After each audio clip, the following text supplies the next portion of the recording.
Shabbat Shalom. Gemar Chatima Tova. Good Yantif. It's nice to see all of you here. Welcome.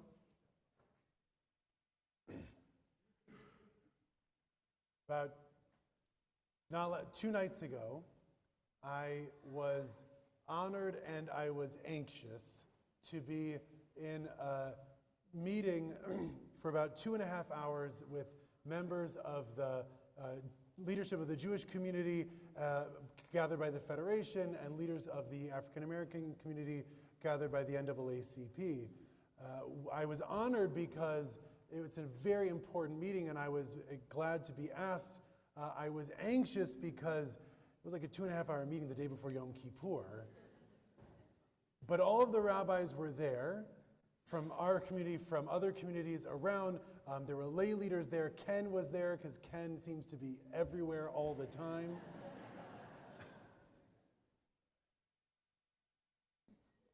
And the meeting was wonderful.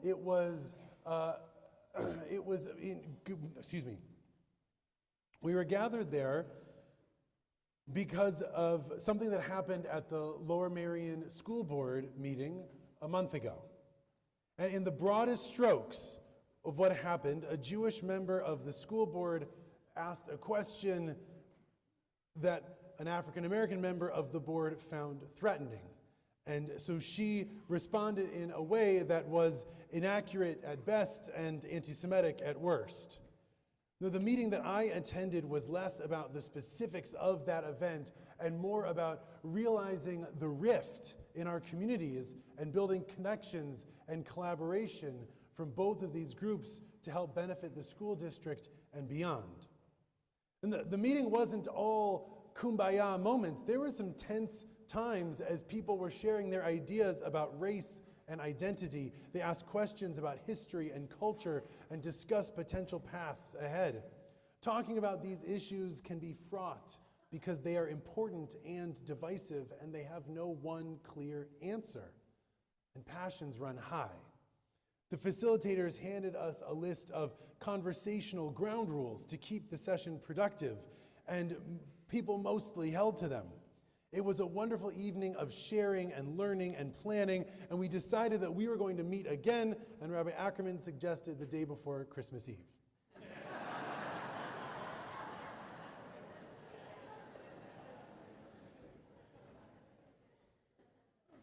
The basic issue of the school board meeting, which is the same as the basic issue for the tense moments in the leadership meeting, is the question of how we approach disagreements, especially confrontations regarding values and identity.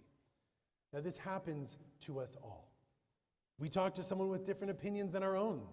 It happens often. We find ourselves face to face or face to screen with something with which we take umbrage. It's a family member that you've grown apart from politically. It's a friend that you've never talked about more than movies with who says, "So Israel." Maybe it's an old acquaintance from high school that you want to check in on only to find that their online presence has taken a dramatic shift. Or maybe it's a new friend that you say something political to, assuming that you're on the same page, only to look in their eyes and see that you are definitely not on the same page. Whatever the scenario, we've all been there. And given the fever pitch of the discourse in this country and the shifting terrain in the Jewish community, being confronted with the objectionable has become a regular thing. It has been a year of getting our hackles up. Fights that we weren't looking for have come to us. The need to stand up for ourselves as Jews, to fight for our political party, whichever one it is. Whatever our identity, the feeling that we have to stand up for the rightness of who we are can seem like a constant pressure. And as the pressure increases, so do the profile of incidents.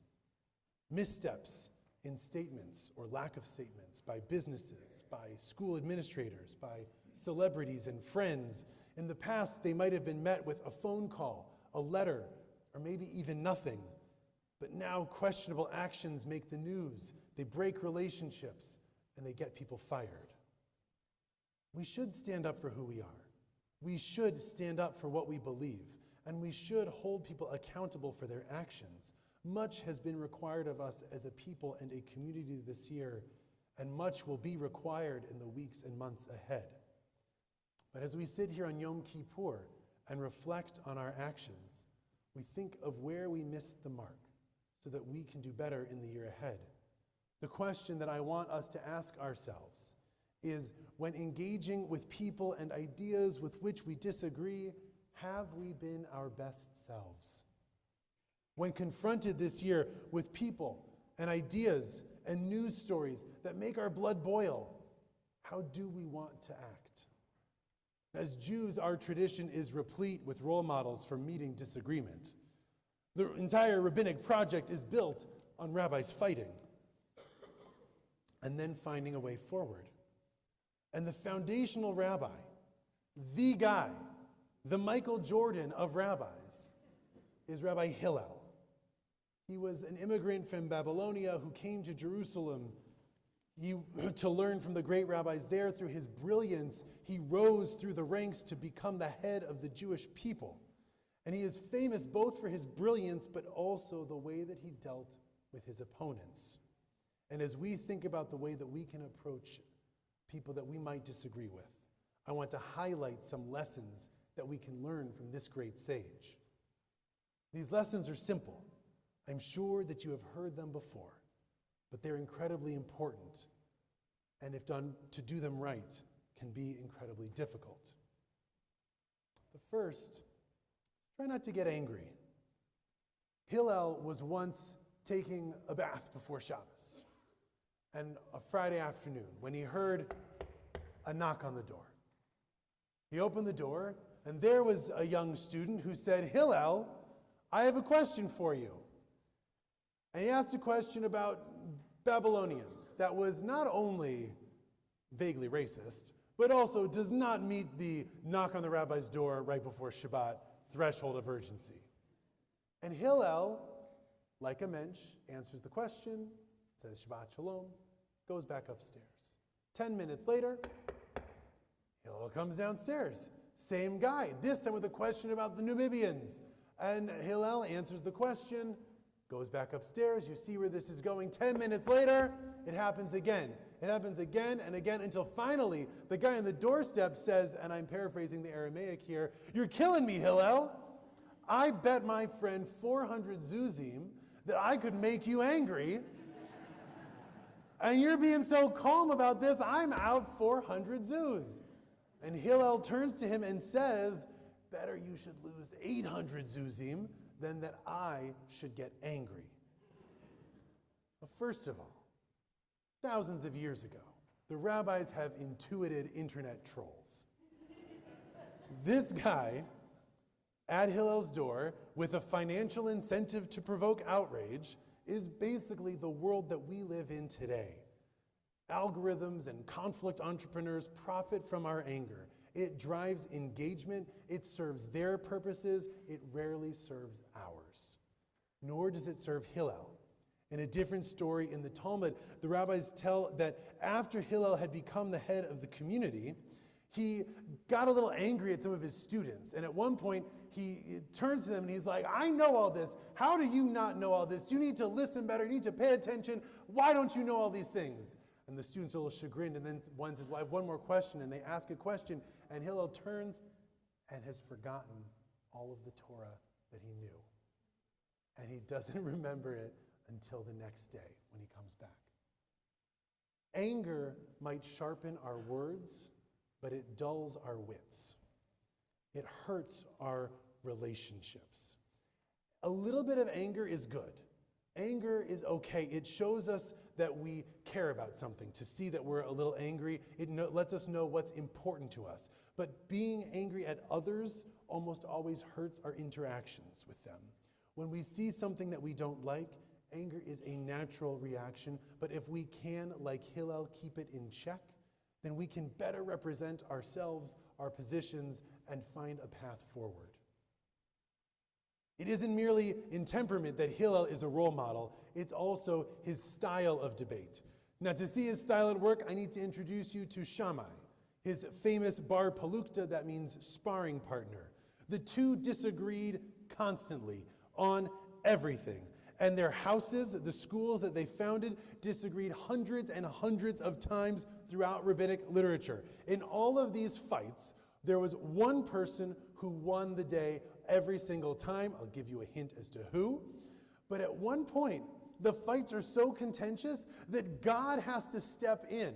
We're told in the Mishnah that for 3 years, the schools of Hillel and Shammai just went back and forth saying, the halacha is according to us. No, you're wrong. The halacha is according to us. No, you're wrong. The halacha is according to us. Until God had to show up and say, these and these are the words of the living God. Both of what you're saying is the word of God. But the halacha is according to Rabbi Hillel.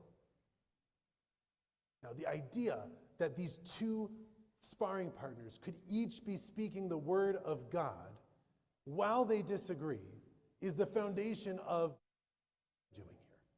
That we can disagree and still both be speaking from our hearts in a place of holiness. But the rabbis ask the question, which is, well, why is it that Hillel is the one who gets to win all the time? How come the halacha is according to him?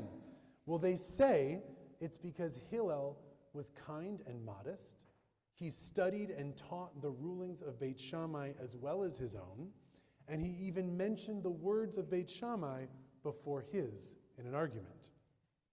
What does it mean that Hillel was modest and taught his opponent's words? Perhaps he actually listened to his adversary and tried to understand their perspective. This must have taken resilience. We know that he found what Shammai was saying to be objectionable, but he held his tongue. And then he repeated his antagonist's arguments. In making his own case, he made sure that he could also make his opponents as well. This is both good debate tactics, it's also empathy. We live in a world that is lacking some empathy. It's a world of extreme polarization, where not only are people so ossified in their beliefs, most of us, that we wouldn't even think of changing them, but we refuse to even entertain an opposing view. Last year, a Pew study said that over 60% of Americans find it very stressful to talk with someone that they disagree with. That's hard. It's hard to talk to people that we disagree with. But when we're confronted with something that might make us angry, we should live up to the example of our great rabbi and listen first. Try to understand someone else's perspective. This isn't about compromise or giving in, but rather understanding the humanity of the other. There are lines to be drawn for sure. There are absolute rights and absolute wrongs, and there are red lines. Anti-Semitism is one. If you don't think that I should exist, it's hard for me to see your perspective. But there is a difference between anti-Semitic statements and anti-Semites, between the impact of a statement and its intention. The difference does not make one of those things okay, but understanding does change how we might react. Understanding other perspectives helps us understand remedies and the ways forward. Does this person lack information, or do they have values that are in a different balance from our own? Do they have competing motivation that is equally valid? Or perhaps they're just angry themselves. There are people with bad intentions. There are people with good intentions who make a negative impact. There are very, very few monsters. There are very, very few people that we can live without being in conversation with, without understanding. The other reason perspective taking is so important is that it involves curiosity over judgment. Cultivating curiosity about our world and ourselves is important to being the people that we need to be in the year ahead. Responding with curiosity to those who make us mad, to those with whom we disagree, that's essential if we are going to come together. Because we cannot fight all the time. We cannot fight everyone else. As Jews, we can't fight everyone else because there are just not enough of us. The only way that we are going to get through this is working together with others. As Americans, we can't fight all the time because it will destroy our country. I know that this is hard, but we have to be curious about the other. We have to try to understand why they are doing what they're doing if we're going to be able to move on from our polarized moment. Perhaps even more surprising to us listening today than Hillel speaking his opponent's words was that he would actually change his mind. There are multiple stories in the Mishnah where Hillel and his disciples offer a ruling. They're contradicted by Shammai, and then they reverse and say, no, actually, you know what? Shammai's right. We should all do what he says. And these aren't about small things. This is about who can marry whom. This is about inheritance. These are things with very real consequences. Such a basic thing, but in our world it seems extraordinary. Hillel admits that he is wrong and then changes his mind. Maimonides asks why the rabbis even bother recording that Hillel changed his position at all instead of just giving us the final ruling. And he says it's to show us Hillel's great love of truth, his great righteousness, and his faith.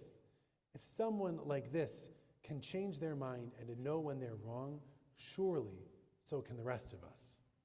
Because if Yom Kippur teaches us nothing else, it's that we are wrong. We do the wrong thing. We work to fix it, then we make it better. That's how we grow and change. We hold different beliefs today than we did years ago, and we might in the future. We should extend the same grace to others. And we should also, like Hillel, be unafraid to walk into a conversation knowing that we might be wrong. When we approach someone in an interaction, let's remember to have this fundamental humility that our faith asks of us. Finally, the most important thing that came from Shammai were meals and weddings. The Mishnah goes out of its way to tell us that the house of Hillel and the house of Shammai disagreed about kashrut, but they still ate together.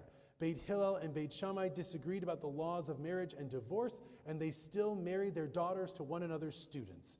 Our polarized world pushes us farther and farther apart and encourages us to see others as so different that we're nervous even to have a conversation with someone else, let alone join them as a family. Hillel and Shammai, through their debates, maintained a community. They kept eating and living together as one. At this meeting of Black and Jewish leaders, an African-American woman stood up and talked about what it was like to grow up in this neighborhood more than a few years ago. She said that there were white kids who would be her friends in school, but that they would never invite her to their homes. All that changed in 5th grade when Jews started moving into this area. They, she said, would invite her over. They would have her over to their houses, and she loved going to play with all of them. Especially, she remembered her friend Miriam Altus, sister to Jerry and sister-in-law to Anne. Sitting next to this woman, hearing the story of how her impression of Jews was forever positive because a little girl invited her over to play, I was verklempt. Isn't this exactly what we want to be known for as a people? Multiple times this year, congregants have said to me that they worry that they don't belong here because of the views that they have. And these views are on every spectrum. Rabbi, I'm very right-wing. I can't talk about it with my friends, and I'm worried that if people at the synagogue find out, they won't talk to me either. Rabbi, I am so mad at Israel. I worry that if I share that view, people here will ostracize me. Rabbi, am I a bad Jew if I think that this candidate is better than that candidate? Rabbi, is it okay that I disagreed with your last sermon? It was not said that politely. And I will tell you what I told each of them. Yes, this community has a place for you. This community has a place for all of you. Not only if you check your beliefs at the door, but only if you bring your full selves in with you. We need to be a community where we see one another as people, no matter what signs are on our lawns, and where we can share our thoughts kindly as we share a bagel at Kiddush. Where, like our ancestors, debates will not tear the community apart because we are committed to keeping it together. Last year, at the impetus of some members of the community, we had an amazing dialogue session here about Israel.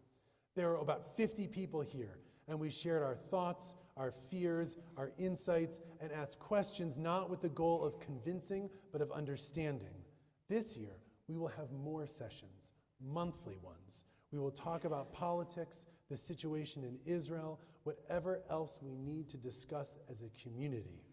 We disagree about things here, important things. We can and should disagree. We can and should talk to each other about these things, knowing that we will still remain together after the conversation. What I'm saying today is nothing new. As we've seen, it's actually quite old. Avoid anger, see another's perspective, be humble, and stay in community. We've heard this before, and we will again, because they're important things to remind ourselves. On this day of Yom Kippur, we're asked to think about the places we've fallen short. And I know that I have missed the mark on many of these things. I imagine we all have. Let us recommit to try to being our best selves in the year ahead. It's not going to be easy. There will be moments that try us. What I'm asking is both commonplace and radically hard. We must try to find calmness and understanding for the people in our lives on opposite sides. And we must find humility and community with people espousing that which we would spend a lifetime fighting. It will take strength, conviction, and resilience, but we can do it. Because we in this community have a special calling, not only because we are the intellectual descendants of Hillel, but we specifically right now are sitting in his house, right there on the door. We are a Beth Hillel, a house of Hillel. We have been tried this year and will be tried in the year to come. We should not shrink from our conviction. We should not hide our beliefs. We should proudly share who we are as we listen to the beliefs of others. We should be curious about our community and the ideas of others. We should be humble as we fight for what's right. We should bring others into a conversation and community. We should make sure everyone knows that they belong here. We should truly make our house a Beth Hillel. Shana Tova, Shabbat Shalom, Gemar Tov.